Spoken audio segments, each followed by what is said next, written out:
başkasını istemem yürü. Konyalım yürü, yürü yavrum yürü, aslan gülüm yürü. Şimdi buradan geçti kuvardanın biri, yanağında duruyor dişlerimin yeri.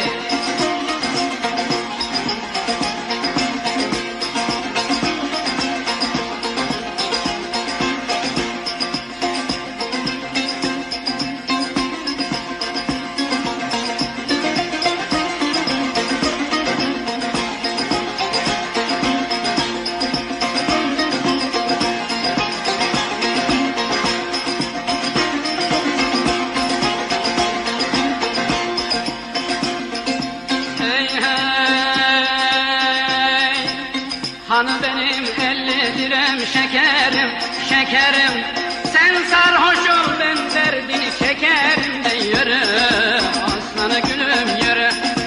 Şimdi buradan geçti duvardanın biri, yanağında duruyor dişlerimin yeri.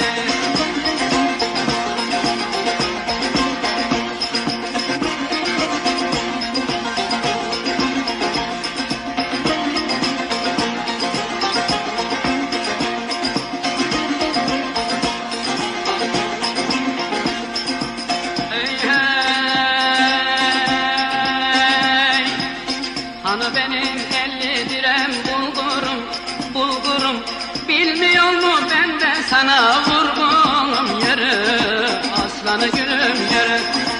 Şimdi buradan geçti duvardan biri, kız nişanlın geliyor biraz da kibar yürü.